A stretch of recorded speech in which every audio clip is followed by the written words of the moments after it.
You ever get the feeling the world is holding its breath? That's how it felt that day. The sun was a hammer beating down on the empty prairie, and the train tracks shimmered, stretching out to nowhere. They looked like a promise someone had made and then forgotten all about. The old station was a skeleton, boards warped and paint peeled, one shutter banging in the hot wind like a loose tooth. It was a place where things ended. I wasn't looking for trouble. My name's Stuart Hale, and all I was after was a stray steer that had wandered off my land. I'm not the kind of man who goes looking for ghosts, but the air felt wrong, heavy. Even the crows were circling funny, slow and lazy, like they were waiting for something to die. I nudged my horse forward, boots dusty, hat pulled low. At first I thought they were just shadows, piles of old sacks or forgotten luggage left under the sliver of shade from the station's overhang. But then I heard it, a sound that wasn't part of the wind. A little sob, so quiet and broken it tightened my chest before I even knew why. That's when I saw them. Three women tied to the old signal post like cattle. Ropes bit deep into their wrists and ankles, raw and red. Irish, I guessed, from the fire in their hair and the pale skin that the sun was just starting to blister. Their dresses were ripped, stained with the kind of dirt that comes from being dragged. They were slumped over, heads down, looking like they'd given up. I swung down from my saddle, the crunch of my boots on the gravel sounding way too loud in the dead silence. The youngest one lifted her head. She couldn't have been more than 23, maybe 24. She wasn't pretty in the way the saloon girls were, all paint and easy smiles. No, this was different. Her lip was split and bleeding, but her eyes were full of fire. She looked right through me like she'd already decided I was just another man who'd ride on by and leave them to the buzzards. There was a challenge in that look, a dare. I crouched down, the heat from the ground soaking through my jeans. My voice came out rougher than I intended. "Who did this to you?" Silence. The other two wouldn't even look at me. The tallest one, her face smudged with soot, just stared out at the endless plains. The one in the middle, she just stared at her own feet, like they were the only part of the world she could trust anymore. They were broken. But the youngest one, she wasn't. "Railroad men," she said, her voice a dry whisper, but steady as a rock. Not a hint of pleading in it. "Left us here yesterday. Said someone would be along to collect us." She paused and her eyes flickered with something dark. "They said it was for labor. I don't think they meant sewing." And in that moment, I knew. I knew this wasn't just a stray steer I'd stumbled on. This was something else entirely. Something that was going to pull me down into the mud whether I liked it or not. I stood up, the anger a hot coil in my gut. I didn't say another word. I just pulled out my knife. The blade was old, but I kept it sharp. It sliced through the thick hemp ropes with a series of angry zips. The women flinched with each cut, not from fear of me, but from the sudden release. They sagged against the post, the blood starting to well up where the ropes had been. I didn't offer a kind word, didn't know how. I just stalked back to my horse, unhooked my canteen, and tossed it to them. It landed in the dust with a soft thud. "Drink," I grunted. "I'll get you somewhere safe." The eldest Sorka caught it with hands that shook so bad she could barely get it open. The middle one, Niev, took a long drink, then passed it to the youngest. Julia. She took one small sip, just enough to wet her lips, and then held it out, ready to pass it back, as if she didn't deserve more. I looked away, up at the empty, bleached white sky. No clouds, no sign of rain, no sign of justice anywhere. "Fools and coward," I muttered to myself. Men who had to tie women to a post to feel strong. Julia got to her feet, swaying a little. She brushed the filth from her skirt, straightened her torn bodice with a dignity that had no place in this hell. She looked at me and nodded once, a tiny, formal gesture. "Thank you," she said, "for not leaving." I didn't answer. I just turned back to my horse and fussed with the saddle straps, pretending her words hadn't hit me square in the chest. "Got a wagon a mile back," I said, my voice all gravel. "You'll have to ride in the back. Not much room." "We won't be a bother," Sorka said, her voice as dry and cracked as the dirt beneath her feet. I looked them over one last time. Three cast-off women from a world away, with nothing left but the clothes on their backs and a pride that was getting them nowhere but killed. I knew that kind of pride. I saw it in the mirror every morning. I led them away from that station, my horse following behind like a shadow. As we walked, I heard them whisper their names to each other. Sorka, the oldest, the protector. Neve, the quiet one, with a frayed ribbon still clinging to her braid. And Julia. The wagon was just where I left it, tilted by a line of scrub brush, its canvas cover flapping like a tired bird. I helped them climb in, gave them the last of my jerky and a hard crust of bread. Then I took the reins and didn't look back. The dust kicked up, hiding the station, hiding the tracks, hiding the whole ugly mess. But you can't outrun a thing like that. It just follows you home. My place isn't much. A cabin built for one, a barn that leaned a little too much to the left, and a whole lot of land that was mostly dust and rock. We got there as the sun was setting, painting the sky in angry reds and oranges. You'll stay in the barn, I told them, hopping down from the wagon. There's hay, a water bucket, and a clean blanket. Julia looked at the broken-down barn, then back at me. A little ghost of a smile touched her lips. It's a sight better than a signal post, she said. I ignored the warmth in her voice. Couldn't afford it. I'm up early for work. Don't you go wandering off. I started for the cabin, but stopped at the door. I didn't turn around when I spoke again. Just for tonight.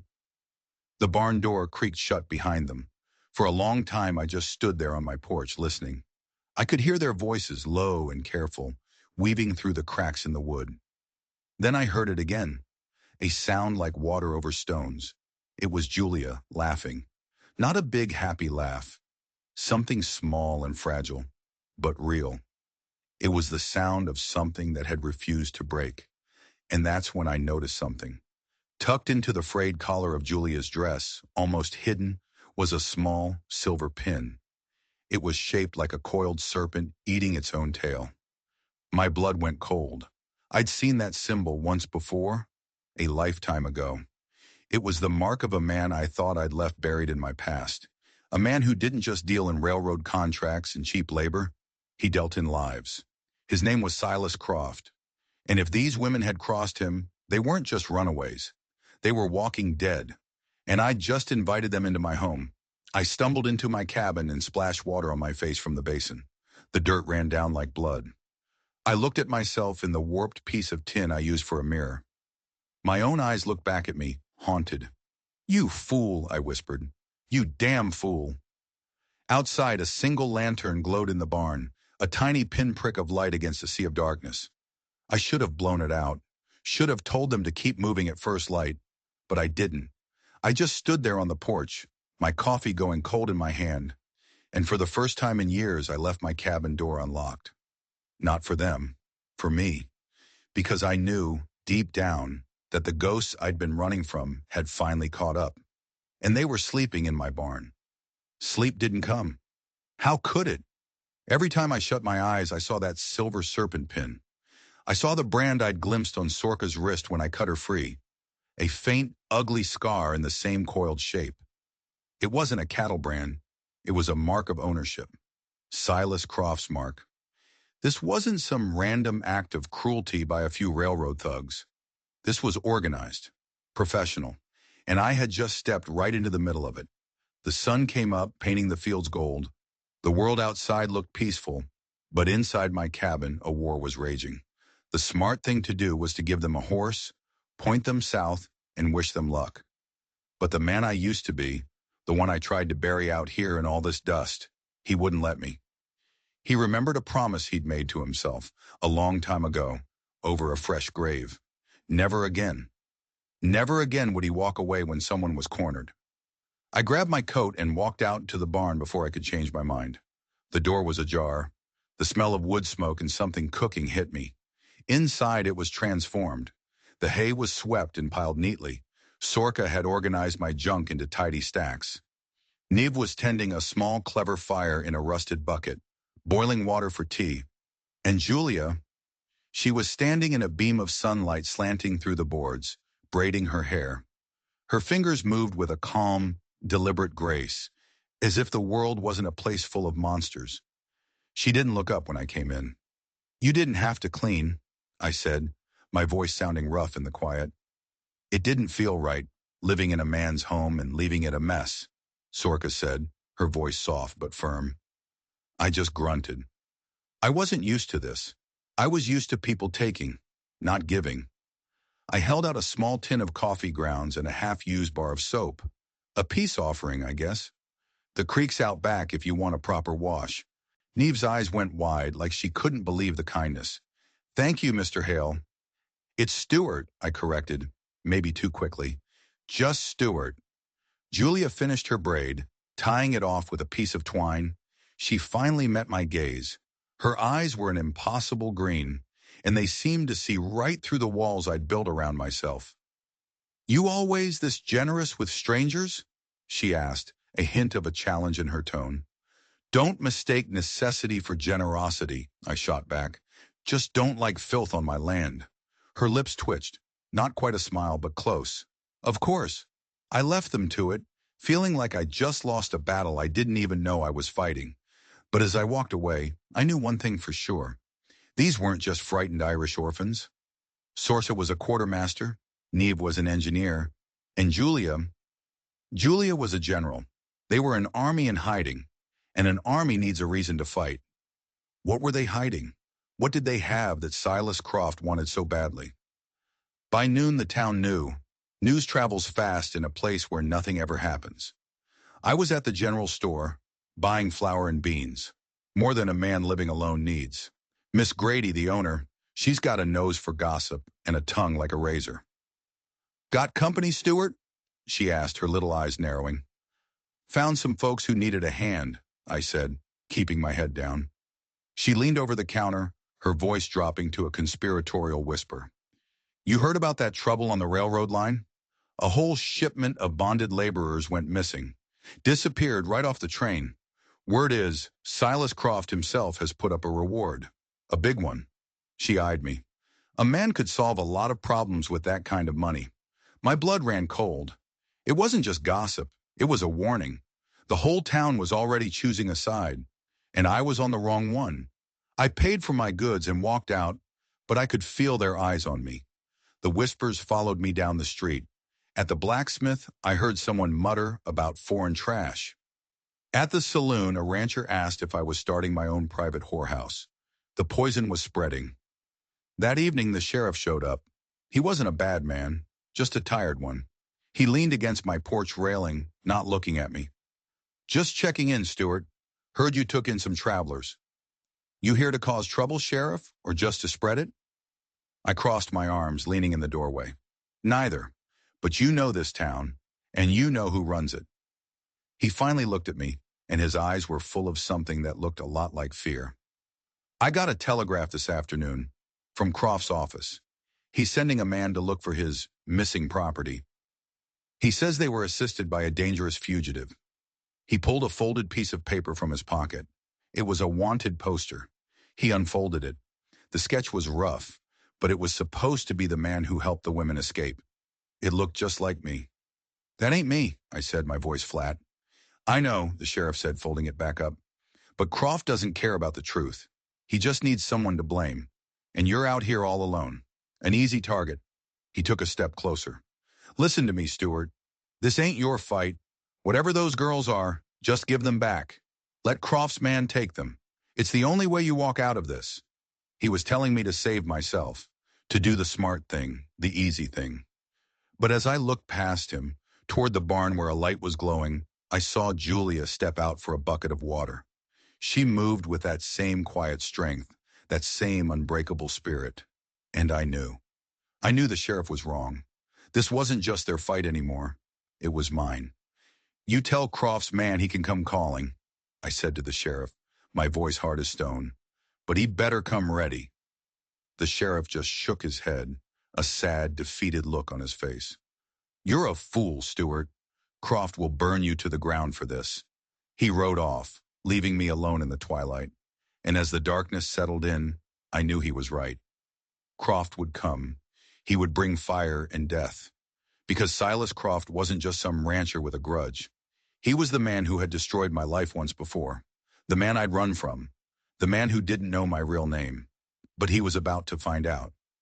That night I didn't just bring them supper. I brought them the truth. I laid the wanted poster on the makeshift table in the barn. "This is what they're saying," I said, my voice low.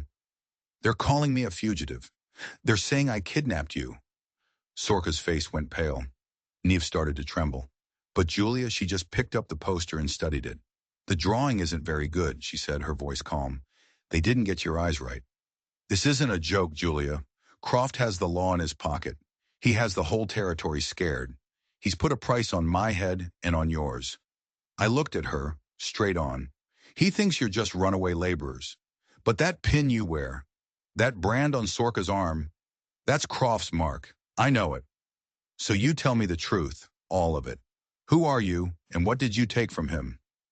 The three of them exchanged a look. It was a silent conversation, full of years of shared history and trust. Finally, Sorka nodded. Julia took a deep breath. "We are not laborer," she said, her voice ringing with a strength I hadn't heard before. "My name is Julia O'Connell. My father was Liam O'Connell. He owned one of the biggest shipping lines on the East Coast." The name hit me like a physical blow. I remembered the headlines. O'Connell's empire collapsing overnight. Accusations of treason, of smuggling. Liam O'Connell, found dead in his office. Ruined. "Croft did it," Julia said, her eyes burning with a cold fire. "He was my father's business partner. He framed him, stole everything, and left him with nothing. He offered us protection. A new life out west. He shipped us out here like cattle, branded us with his serpent, and intended to marry us off to his lieutenants to forge alliances, to seal his new empire with my family's blood." "But you took something," I pressed. "Something he wants back more than he wants you." Julia reached into the lining of her worn dress and pulled out a small oilskin-wrapped package. She unwrapped it carefully. Inside was a small leather-bound book, a ledger. "He was sloppy," she said, a grim smile touching her lips. "He thought my father was a fool. But my father kept records. This book, it contains every crime, every bribe, every murder Silas Croft has ever committed. It's the proof that can destroy him. This is what we took. This is why he will never stop hunting us." I stared at the book. It wasn't just a ledger, it was a bomb, and we were sitting right on top of it. All the pieces clicked into place. The professional abduction, the reward, the wanted poster to discredit any witness who might help them. It was all part of Croft's plan to bury his past. "He thinks it's just a matter of time before he gets this back," Julia said, holding the ledger like it was a holy relic. "He thinks we're just three helpless girls." I looked from her to Sorka, who now held her head high, her fear replaced by resolve. I looked at Niv, who was clutching a small wrench in her hand like a weapon. They weren't helpless. They were survivors. And that's when the fence building started. The next morning I was out digging post holes, my mind racing. Julia came out to join me. She didn't say a word. She just picked up a shovel and started digging. The work was hard, brutal under the sun. Her hands, which looked like they were made for playing a piano, were blistered and bleeding by noon. I offered her my gloves. She refused. "You're stubborn," I grunted, wiping sweat from my brow. She gave me a sideways glance, a little smile playing on her lips. "You're one to talk." We worked side by side, a silent rhythm between us. Dig, set the post, move on. We weren't just building a fence. We were drawing a line in the sand, a border between my quiet life and the war that was coming. With every post we drove into the hard earth, we were saying the same thing, this far and no further. And as we worked, I found myself watching her, the way the sun caught the red in her hair, the determined set of her jaw. She wasn't just a woman I was protecting. She was becoming something else, something that scared me more than Silas Croft. It was later that afternoon, the sound of hooves, not the slow, tired clip-clop of the sheriff's horse. This was faster, more arrogant, a group of riders coming in like they owned the place. 5 of them. They reined in at the edge of my yard, kicking up a cloud of dust. The man in front dismounted. He was tall, dressed in a city suit and a gray bowler hat that looked ridiculous out here. His mustache was waxed into two perfect sharp points. It was the kind of face that enjoyed other people's pain. "Well now," he drawled, his eyes scanning my property before landing on the barn. "Ain't this a cozy little picture? I'm looking for some missing property. 3 Irish girls. I believe they belong to my employer, Mr. Silas Croft." I didn't move. My hand rested on the handle of the axe I'd been using to sharpen posts. "They're not yours," I said, my voice low and even. The man chuckled, a nasty wet sound. He patted his chest. "Oh, but they are. Paid for, fair and square. Got the papers right here.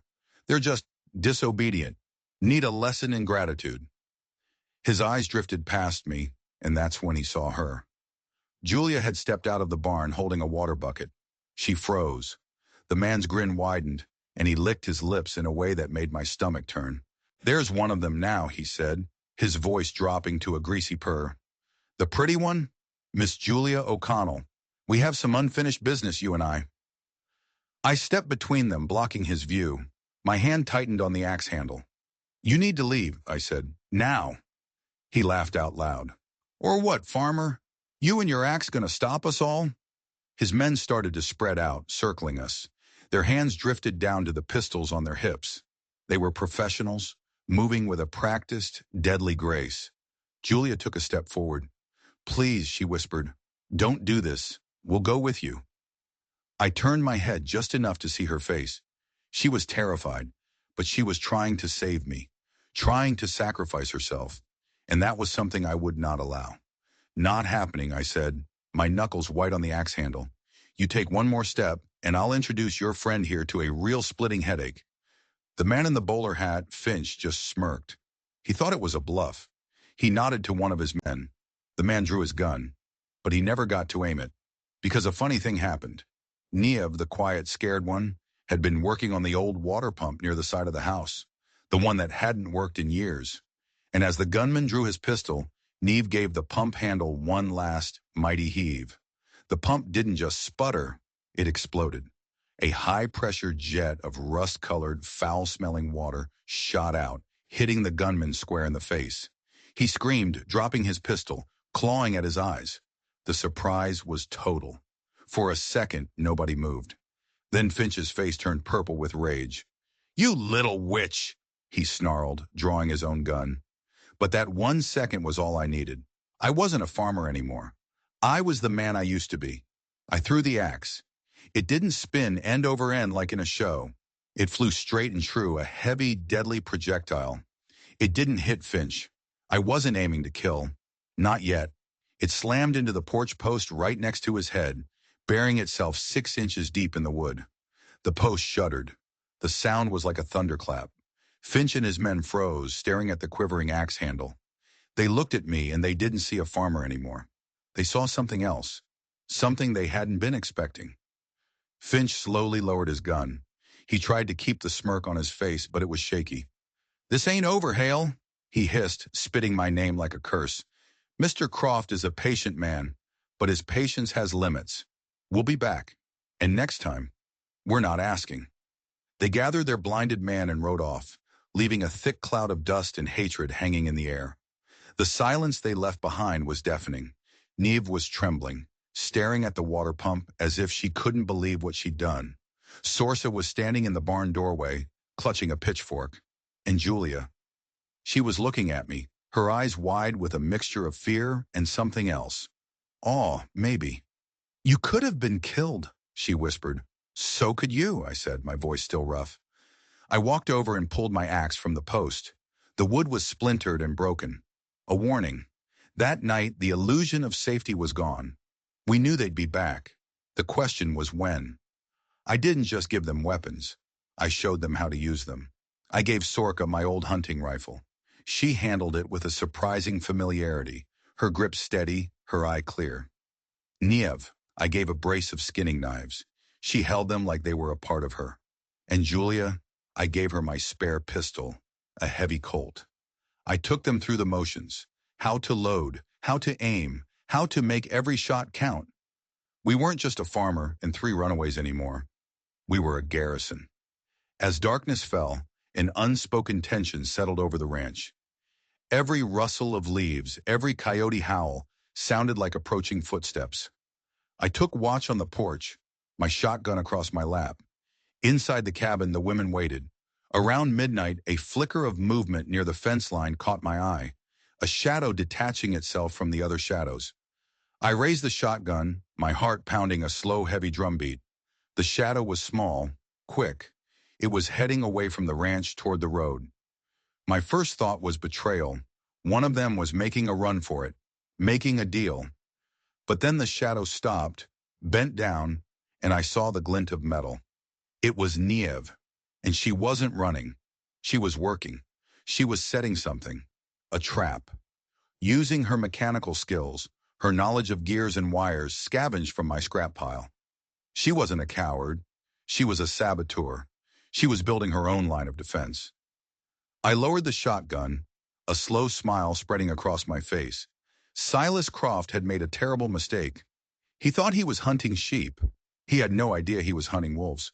But my smile faded as I saw something else. Far out on the horizon, a tiny orange glow. It was small at first, just a speck, but it was growing. A fire. And it was in the direction of town. What was Finch up to? A distraction? Then I heard a horse coming hard. A single rider galloping through the darkness. They were shouting my name. It was the sheriff's boy, his face pale with panic in the moonlight. "Stewart!" he yelled, reining in his horse. "It's the town. Finch and his men. They set fire to the general store. They're telling everyone it was you. They're saying you're a terrorist trying to starve them out. They've formed a posse. They're coming for you." It was a brilliant, evil move. Croft wasn't just sending his own men. He was sending my neighbors. He was turning the whole world against us. And in the distance, I could see them. A line of torches, like angry fireflies moving across the prairie. Coming this way. Coming to burn us to the ground. The posse was a wave of fire and anger cresting the hill. I could hear them shouting my name, their voices twisted with fear and rage. They weren't my neighbors anymore. They were a mob, and Finch had aimed them right at us. "Inside!" I yelled to the girls. "Bar the doors and windows. Don't shoot unless they breach the walls." Julia grabbed my arm, her eyes pleading. "You can't fight them all, Stewart." "I don't plan to," I said, my voice grim. "I just plan to talk to them." I handed her my rifle. "But if I'm not back in 5 minutes, you show them what a cornered animal can do." I walked out to meet them, my hands empty and open at my sides. 100 yards from the cabin, I stopped. The torchlight danced across their faces, making them look like demons. I saw men I'd known for years, men I'd shared a drink with. Their faces were hard, their eyes full of suspicion. Finch and his men were at the back, fanning the flames of hate. "Hold on!" I shouted, my voice carrying in the still night air. "You're being lied to." "We saw the fire, Hale," someone yelled back. "Grady's store is ashes. Finch said it was you." "Think about it," I called out. "Why would I burn down the only store for 50 miles? The store where I buy my own food? It doesn't make sense." A murmur went through the crowd, a seed of doubt. I had to nurture it. "Finch is the liar. He works for Silas Croft, a man who wants to own this whole territory. He wants you scared. He wants you fighting each other so you don't see him taking everything from you." Finch spurred his horse forward. "Don't listen to him. He's a wanted man, a kidnapper and an arsonist. He's protecting foreign criminals." "These women are no more criminal than your own mothers and sisters," I roared, my voice cracking with passion. "They were victims, and now Finch wants to silence them. He's the one who started that fire to turn you against me, to get you to do his dirty work for him." The mob was wavering. They were looking at each other, torches held uncertainly. They were ranchers and farmers, not murderers. They were just scared. And that's when Julia did something I never would have expected. The cabin door opened. She stepped out onto the porch, bathed in the lantern light. She wasn't holding a gun. She was holding the ledger. "He's telling the truth," she said, her voice clear and strong, carrying across the yard. "My name is Julia O'Connell. Silas Croft destroyed my family. He brought us here as prisoners. And this book is his confession." She held it up high. "This ledger details every crime he has committed, every man he has cheated, every piece of land he has stolen. I'd be willing to bet some of your names are in here. The parcels of land you were forced to sell for pennies on the dollar. The water rights that suddenly dried up. It's all here. You could have heard a pin drop. The men looked from the book in her hand to Finch, whose face had gone a dead, pasty white. He had lost control. The mob wasn't his anymore. "She's lying!" he shrieked, his voice high and thin. "It's a trick!" But it was too late. The sheriff, who had been hanging back, finally pushed his way to the front. He looked at me, at Julia, at the ledger. He saw the truth. "Finch," the sheriff said, his voice heavy with authority for the first time in years, "you and your men are under arrest for the burning of the general store." Finch stared at him, dumbfounded. Then he laughed, a wild, hysterical sound. "You have no idea who you're dealing with, you tin star fool." He drew his pistol, aiming it right at the sheriff, but he never fired the shot. A rifle cracked from the darkness of the cabin porch. It wasn't my shot. It was Sorka. The bullet whizzed past Finch's ear, so close it snipped a piece of his bowler hat. He yelped, dropping his gun as if it were on fire. His men, seeing their leader fall apart, lost their nerve. The posse, now fully turned against them, surged forward. In seconds, Finch and his thugs were surrounded, disarmed and bound. Justice delivered not by the law, but by the people.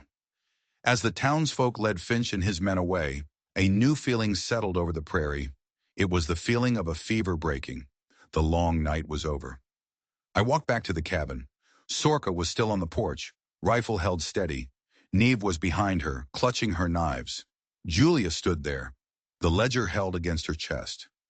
I walked up the steps and stopped in front of her. The torchlight cast dancing shadows on her face. I didn't know what to say. "Thank you," felt too small. So I didn't say anything. I just reached out and gently took her hand. Her fingers were cold, but they curled around mine, holding on tight. And that's when I finally revealed my secret, the one I'd been holding on to for years. "My name isn't Stuart Hale," I said, my voice barely a whisper. "It's David. David Miller. I was a Texas Ranger. Silas Croft killed my partner and framed me for it. I've been running from him for 10 years. Julia's eyes searched mine. She wasn't shocked. It was almost as if she'd known all along. "You can't run from who you are, David," she said softly. "I know," I said, "and I'm not running anymore." The fire didn't come to my barn that night. It came to Silas Croft's world. The ledger was a key that unlocked everything. With Finch and his men talking to save their own skins, and with the proof in the ledger, the sheriff sent a telegraph to the territorial marshal. Federal law was on its way. Croft's empire, built on fear and blood, was about to crumble. But our fight wasn't over. We knew Croft wouldn't go down without a fight. He was a cornered snake, and that's when they're most dangerous. The next few days were a strange kind of calm before the storm. The town, now firmly on our side, sent supplies. Miss Grady, her store a ruin, but her spirit intact, sent a basket of fresh bread and a note that just said, "Give 'em hell." It was during this quiet time that sources said it. We were eating breakfast, the four of us, sitting around the cabin table like a strange patchwork family. "You two should get married," she said, looking between me and Julia. I choked on my coffee. Julia froze, a piece of bread halfway to her mouth. Sorsa just shrugged. "The town is on your side now, but they still whisper. A woman's reputation is a fragile thing. And besides," she looked at me, her gaze sharp, "as her husband, you'd have a legal right to protect her, and her property." She glanced meaningfully at the ledger, which now sat on the mantel like a Bible. It was a crazy idea, but it was also practical, a strategic alliance, a marriage of convenience born from necessity. "I didn't put her up to it," I said to Julia later, when we were down by the creek. She didn't look at me. She just stared at the water flowing over the rocks. "I know," she said. "She's right, though, strategically." "Is that all this is?" I asked, my voice softer than I intended. "A strategy?" She finally turned to face me. The sun was in her hair, making it look like a halo of fire. "When I first saw you," she said, "tied to that post, I thought you were just another man who would look away. But you didn't. You fought for us. You stood against a mob for us. You have shown me more honor than any man I have ever known." She took a step closer. "So, no, It's not just a strategy. I don't know what it is yet, but I would be proud to stand beside you, as your wife. My heart, which I thought had turned to stone years ago, started to beat again. A fast, frantic rhythm. We didn't have a real wedding. No church, no preacher. We stood on the hill behind the cabin, the one where I'd seen her standing alone sometimes, looking out at the horizon. Sorsa and Niev were our only witnesses. The wind was our preacher. I didn't have a ring, so I gave her a simple silver one I'd hammered out myself from an old coin. It wasn't perfect. It was a little crooked, a little rough, just like me. She slid it on her finger. I don't have vows memorized, I said, my throat tight. Good, she whispered. I don't want borrowed words. I want to build something that doesn't burn down, I said, the words coming from a place I didn't know I still had. She smiled, a real brilliant smile that lit up her whole face. So do I. And then she leaned in and kissed me. It wasn't a kiss of passion, not yet. It was a kiss of promise. A quiet, solemn seal on a pact made in the heart of a storm. It was the beginning of everything. But peace is a hard thing to hold on to in this world. Just as we turned to walk back to the cabin, a single rider appeared on the ridge. Not fast, not frantic, slow and deliberate. He was silhouetted against the setting sun, a dark, imposing figure. As he got closer, my blood went cold. I knew that posture. I knew that expensive black coat. It wasn't Finch. It wasn't the law. It was Silas Croft himself. He'd come to finish this, personally. Silas Croft sat on his horse, a big black stallion that seemed carved from shadow and fury. He wasn't flanked by thugs or a posse. He was alone. That was somehow more terrifying. It was the confidence of a king who had come to personally execute a traitor. David Miller, he said, his voice smooth as polished stone, yet carrying an edge of jagged glass. It's been a long time. I see you found a new life, a new name, and I see my stolen property. His cold eyes flickered to Julia, then to the ring on her finger. A flicker of annoyance crossed his face. And you've made her your wife. How sentimental. It's over, Croft, I said, stepping in front of Julia. My hand instinctively went to the pistol at my hip. Over? He chuckled, a sound devoid of any warmth. My dear boy, it has barely begun. Did you really think that little book of yours would be enough? That the law could touch me? I own the law. I own this territory. I own everything on it. His eyes narrowed. Including you. Not anymore, Julia said, her voice ringing out, clear and defiant. She stepped out from behind me, to my side. Your reign of fear is over. Is it? Croft asked, a cruel smile playing on his lips. He reached into his coat and pulled out a piece of paper. Not a gun, a document. This is a federal warrant, not for me, for your husband. He read from it, his voice dripping with mock solemnity. For the murder of Texas Ranger Thomas Wellesley. That was your partner's name, wasn't it, David? Poor Tom. Such a tragedy. My world tilted on its axis. He had resurrected the one crime, the one lie that I could never disprove. He had turned my own past into his final weapon. You framed me, I growled, my hands shaking with rage. I did, Croft admitted, without a flicker of shame. And I have a witness, a very credible one, who saw you pull the trigger. He paused, letting the words hang in the air. It's a shame you won't live to stand trial. With a speed that defied his age, he drew a pistol. It wasn't a common Colt. It was a silver-plated, engraved revolver, a gentleman's weapon for a murderous task. But as he drew, two things happened at once. From the cabin porch, Sorka's rifle cracked. Her shot wasn't aimed at Croft, but at the ground in front of his horse. The stallion screamed and reared, throwing Croft off balance. At the same moment, from the scrub brush to the side, something flew through the air. A whirring, deadly bola, fashioned from scrap metal and rope. Neve's creation.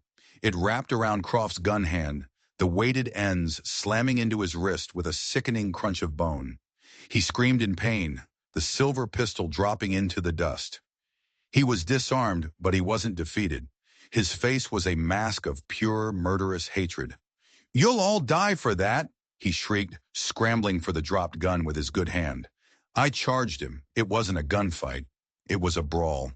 We slammed into each other, rolling in the dirt, years of hatred fueling my fists. He was strong, wiry, and vicious, fighting with a desperation I hadn't expected. As we struggled, he gasped out the final cruelest truth. You want to know about your partner, David? Your good, loyal Tom? He wasn't loyal. He sold you out. He was on my payroll for years. I just got tired of paying him. The words hit me harder than any punch. The foundation of my grief, the memory of my betrayed friend, it was all a lie. He hadn't just been murdered. He had been a traitor. The revelation staggered me, and in that moment of weakness, Croft gained the upper hand. He got a knife from his boot and drove it into my side. The pain was a hot, white fire. I fell back, gasping, the world starting to go gray at the edges. Croft stood over me, his face triumphant, the bloody knife in his hand. I told you, he hissed. I own everything. He turned his back on me, walking toward Julia. Sorsa had the rifle trained on him, but he knew she wouldn't risk a shot with Julia so close. Now, my dear, he said, reaching for her, let's collect what is mine. But Julia didn't shrink away. She didn't scream.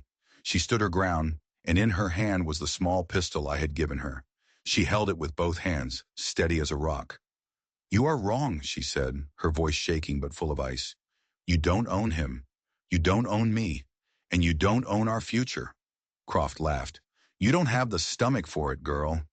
My father thought the same thing, she said, and she pulled the trigger.